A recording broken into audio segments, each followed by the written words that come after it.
TikTok, as well as the continuing debate over Ukraine aid.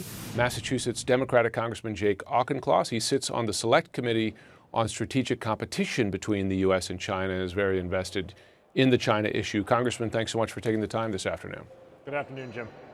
So first on this legislation, do you believe this is necessary? Do you believe that Congress has to act to, in effect, sever the links between this extremely popular and ubiquitous social media app and the Chinese government? Yes, I do. I'm a co-sponsor of this legislation. Trillion-dollar social media corporations, TikTok, Meta, and their like, are attention-fracking American youth. They are undermining the mental health of our children. They are shaping an adverse political ideology amongst the next generation, and they are corroding our civil discourse.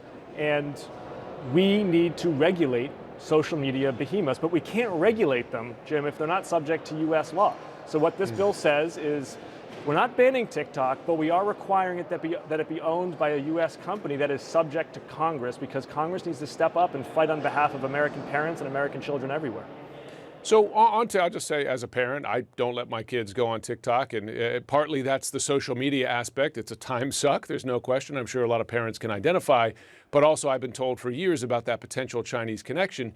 The thing is, you know, there are a lot of things out there that are time sucks for kids, right? And there's a lot of bad information that increases divisions in this country by a whole host of social media apps. So I wonder, how is Congress setting a precedent here, saying it might ban others, or is this one the most dangerous one? This is the one you think we need to focus our attention on? No, and to be clear, we're not banning TikTok. We are requiring that TikTok be subject to U.S. law, because U.S. law needs to rein in the abuses of the social media companies. And that's not an America versus China thing. That is a corporate greed thing, in that they are plundering our politics and they are taking advantage of young kids, and they are monetizing their attention spans.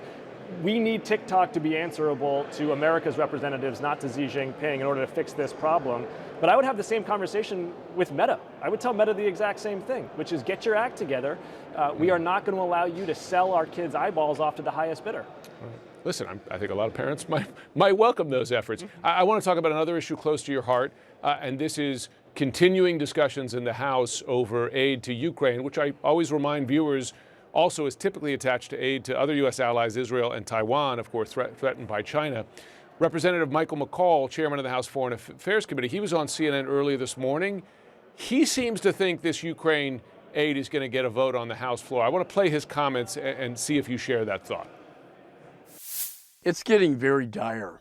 We don't have a whole lot of time.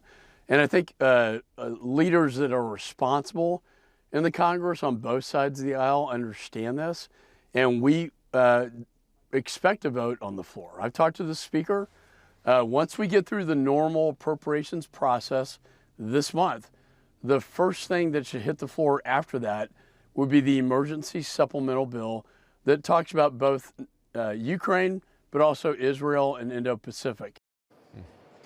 Do you share that confidence?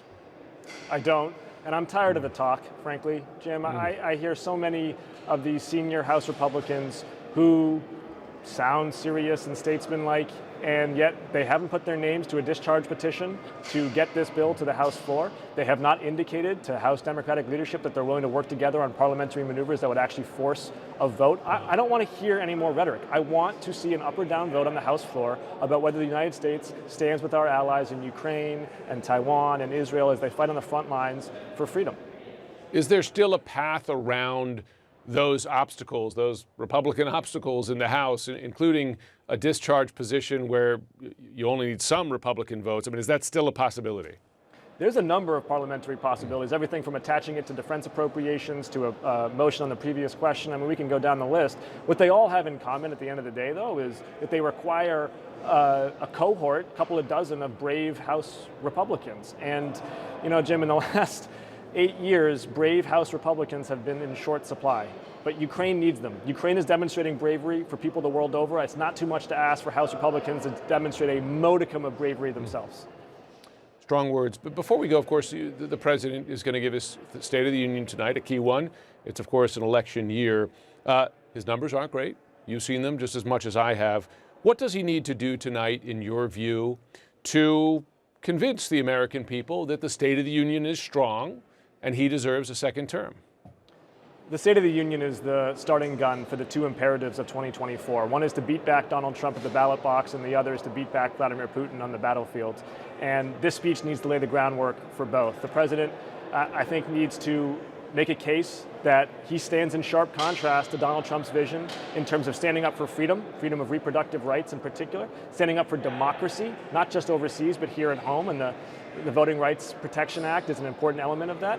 And then working to strengthen the middle class. This president took office at a time when the economy was reeling. He took office at a time when we were still in the throes of the pandemic, and since then we've seen historic growth and we've seen real wages go up across the board. He has a strong story to tell. This is a big night for him to tell it.